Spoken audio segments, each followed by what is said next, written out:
Alright, some of you guys were asking for a studio tour, so this will only take a couple minutes. And let's check it out.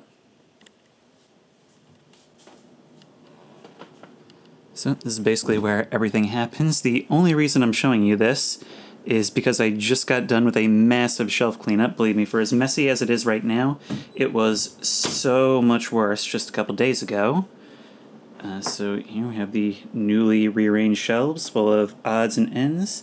Here's where most of the stuff that gets used for the channel is. We've got all kinds of old cameras and games and peripherals, all sorts of things, now new and organized.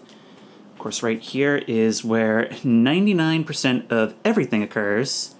This is where I record, this is where I play, this is where I live pretty much. So here we've got the main monitor, where all the playing and editing is done. We've got the secondary monitor, where everything I use to monitor the recording is. And if something goes wrong, it's because I wasn't looking at this. Microphone is a Zoom H6 up on an arm. And there is the machine/cup holder that does it all. This is a really ancient case, and this thing is really special. I'm probably never going to get rid of this because it's like the first gaming computer I bought for my cousin in like 2013, and I've just been kind of ship-a-theseusing it ever since.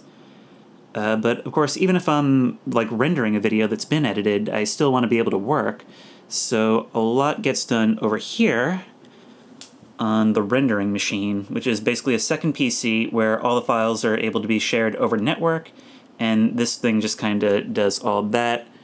And yes, it does get pretty hot in here because there's pretty much two computers running at full blast 24/7. There's the typewriter that was used as a prop in the Indoor Spaces video. And here is my back wall. Now over here we have a tripod that's here pretty much at all times, holding one of the base stations for the Index. It's actually a Vive base station, but it's easier to do it this way. The other one is lodged right in the corner over here. By the way, when you can hear the wind whistling in the videos, it's always because I'm right here. And sometimes at night, even while recording, I'll leave it wide open, just so that I can get that cool breeze coming in, just looking out onto the darkness. It definitely helps with the vibes. And you might think that this is not a lot of space. Like, if we kind of look at what's going on the floor here, it might seem like that is not a lot of space at all for VR. No, it isn't. I have to actually lie to the Steam VR software to let me do room scale. I have to hold my hand over the dresser and such. And back here is the green screen that I use whenever green screen shenanigans are necessary. So let's go ahead and take that down.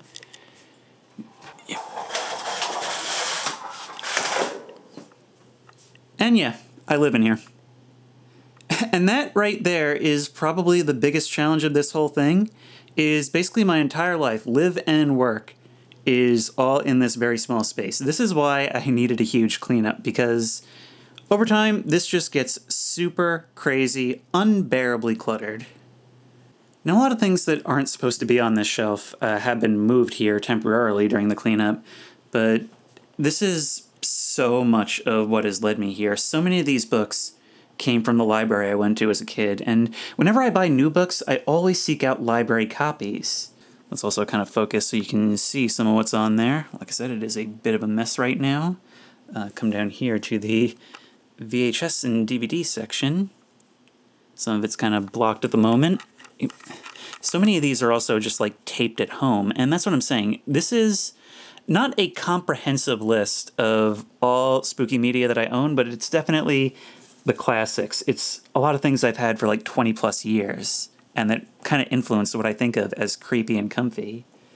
This is one of my favorite things ever. If you look in here, it's actually signed by somebody who used to own it.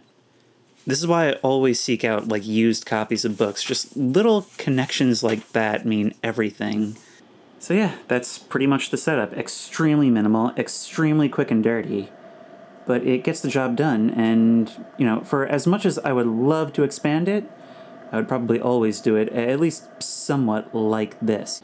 I guess it's kind of like Layers of Fear in that way, in that I can just kind of disappear into here, and then whenever I open that door, there's like a 50-50 chance it's mind-bending nightmares meant to punish me.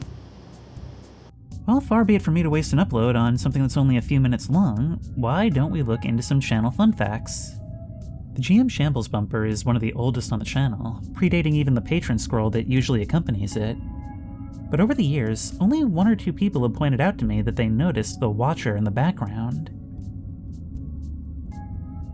Last year, I played a pretty scary VR game called Madison. During an encounter with a creepy angel statue, I decided to try my luck at bargaining to get out of that situation. Oh god, you're gonna lead me right into something? You again, yeah, save me. Or at least have something in the collection bin for me to take. Seriously, any very little bit helps. I'll put your name in the patrons list. Since she did actually do what I wanted, ever since she's occupied a place in the patron scroll. On Quantum Dylan's GM After Hours map, there's a section where you use a darkroom to develop photos.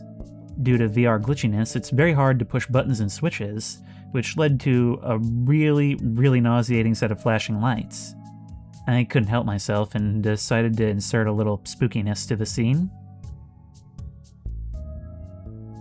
On my own map, Macy State Psychiatric Center, one of the creepiest parts of the level is meant to be these steam tunnels which run from the main building all the way out to an outbuilding in the woods. It's based on my own experiences with steam tunnels, which are dark and cramped and narrow, and make for a pretty long, tense walk. And there's supposed to be an Easter egg here, which is in reference to some lore that I established on the workshop page. And we'll see if we get it here, but I don't think we will.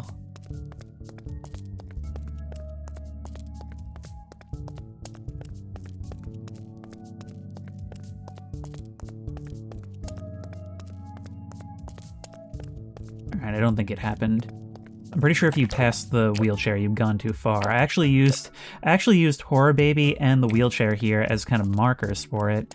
But basically, there's supposed to be a 1 in 4 chance that a ghostly voice will whisper directly in your ear, which could not be more perfectly timed if it worked correctly.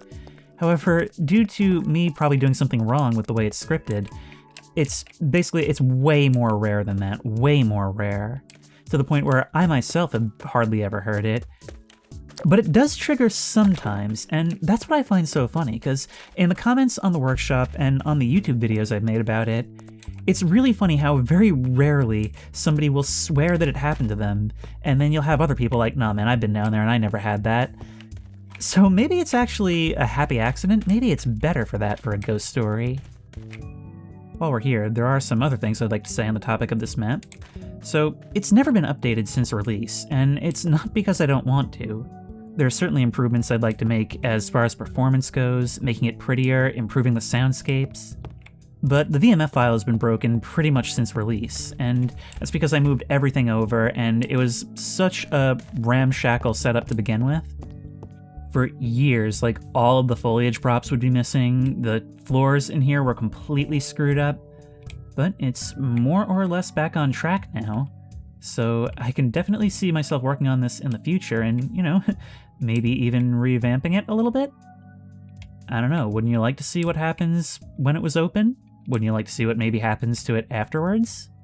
You know, there's no time set on any of this because it's all in my free time, but, you know, I have been working very painfully on a recreation of the Montauk House for anyone to explore. Very painfully. But, you know, this is coming along fairly nicely. It's just this roof, you know? Source really doesn't like angles. But it will happen, presumably, eventually. That's a ghost. Why did I put a ghost here? And I figured it would also be fun to work on another Urbex map that's a bit smaller in scale as a way of getting back into the swing of things and learning Hammer++. But this is something that, you know, more will be revealed as time goes on. This is still in a very early state. This probably isn't the best thing for me to be working on right now after that forest completely tanked the performance on Macy's State for most people, but the immediate idea I had after that was to make a whole abandoned campground with various buildings in different states of disrepair. But it did give me the opportunity to go through some of my 360 footage and try to do some more recreations in places I've explored. Some of you might recognize this from the surgical building, although this was more of a cafeteria, which is why it's perfect as a transplant for the mess hall. Macy State was a huge learning experience for me. I had never really used Hammer before that, and so a lot of it was learning as I went over the course of like the 2 years I was working on it.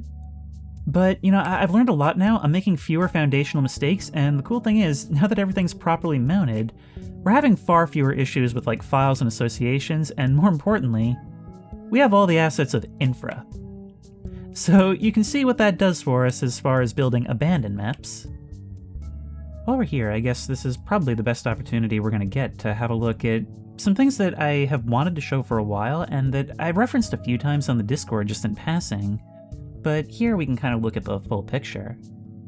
So about a year ago, I started keeping a Google Sheets document on various statistics on all the series we've done on the channel. And it was mainly inspired by kind of feeling odd looking back through all the playlists that when I play these things, I'm spending like weeks or even months at a time on them, and I feel very invested in them at the time, but after a while, years pass, months, and I look back and they're just kind of another one on the shelf, which is a very strange feeling. Because you have like all the emotional weight, everything you've learned by the end of them, and eventually it does just kind of fade into the background.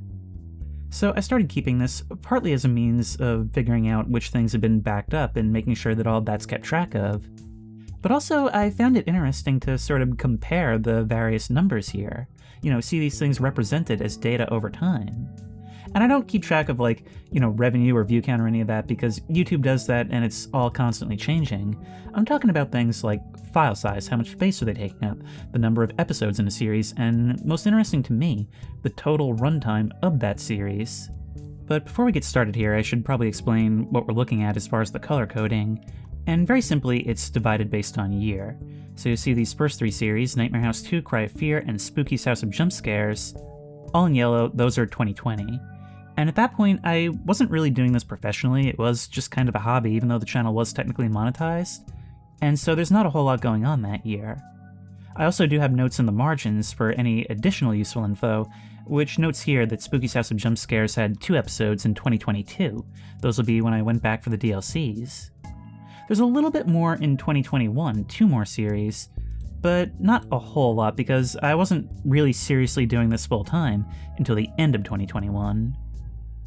But even then, I was only uploading like 3 videos per week, and 2 of those would be Gary's mod, so it was probably pretty agonizing when I started doing Darkwood, uploading like 1 video per week, and it was pretty much... I don't even know how people put up with that. It went on for like 6 or 7 months, and for a long time, Darkwood was the longest series on the channel, depending on how you look at it. Then you come to 2023, and we have a little bit more, but not a whole lot. 2024 is where series really exploded. And the reason for that is because at the end of 2023, around October, was when I had developed a decent enough backlog that I could actually start to continuously maintain the daily upload schedule, which has been maintained to this day.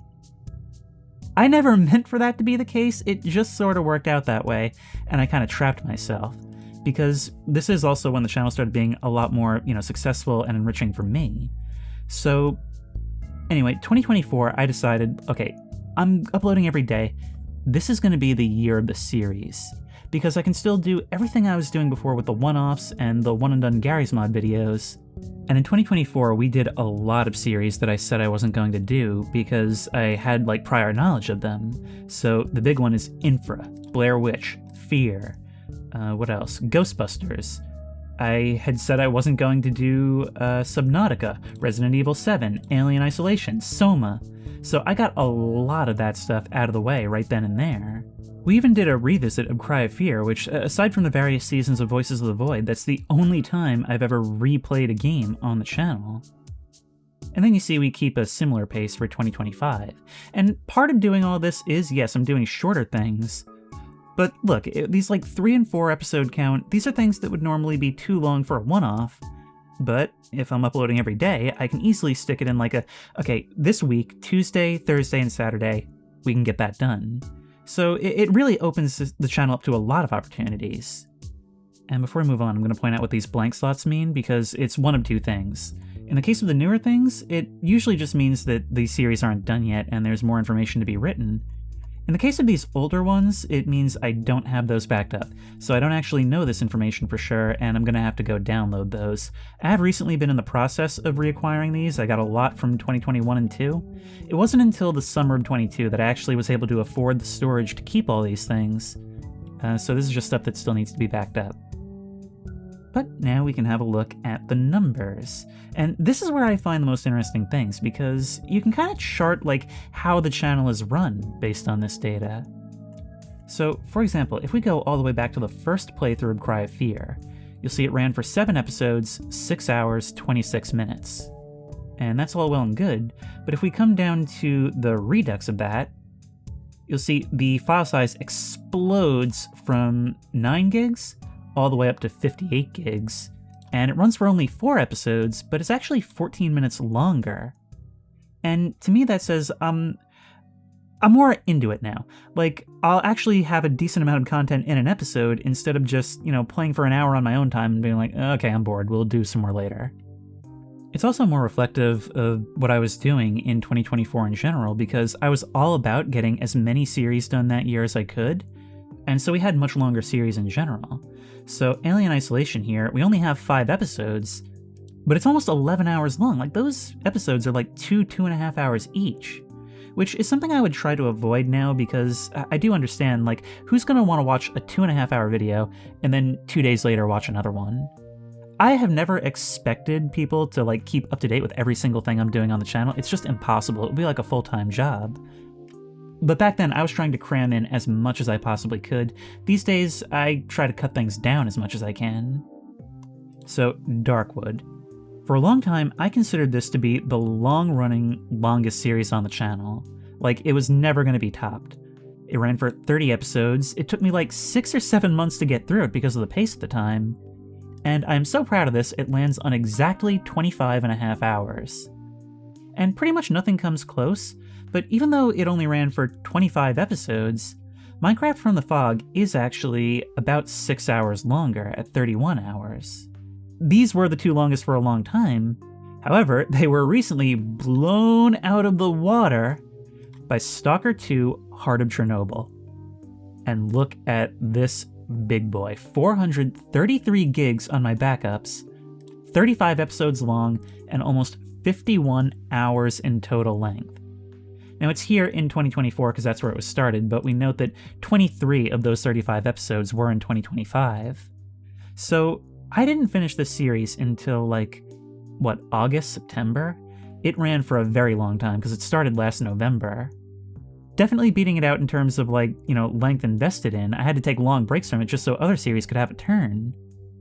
But it's also by far the longest in runtime. Interestingly enough, and this I think is cool, this is 51 hours long, From the Fog is 31 hours long, but on Steam I have 82 hours played in Stalker 2. To reiterate, as far as playtime goes, I cut the length of the second longest series from the first longest series, which is insane. And you might be thinking, what is with these file sizes? You can compress those a lot more. And here's the reason why they're so big. And I have gotten better with finding the right bitrate to store them at over time, but you gotta look at it this way.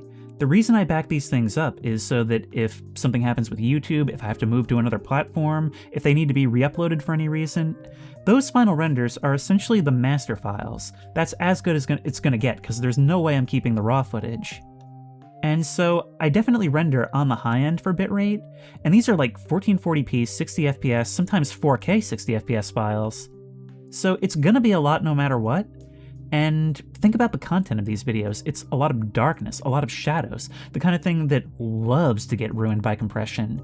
And if there's artifacts on my files, there's gonna be even worse artifacts on top of artifacts in a re-upload. So that's why I just keep it high, invest in the storage. I have 2 24 terabyte drives. I think my total storage right now is 13 or 14 terabytes worth of videos. I mean, granted, it's 1,500 videos. But yeah, it's a lot. Some of the older ones I may go back for a pass and compress again because I rendered way too high before I had the experience, but yeah, enough of that. It's also fun to look at games in a series and kind of see how they differ from each other. Because Heart of Chernobyl was 51 hours, Call of Pripyat was 20 hours, And then you have Shadow of Chernobyl, which is only 11 hours, so they definitely got bigger with each game, but they're also very different kinds of games, especially from Shadow. Oh, I'm so excited to know about Voices of the Void, because our first season was 15 episodes, 19 hours long, 1915. But then we move on to season 2, it's 19 episodes, so only 4 episodes longer, but like 8 hours longer. That's crazy.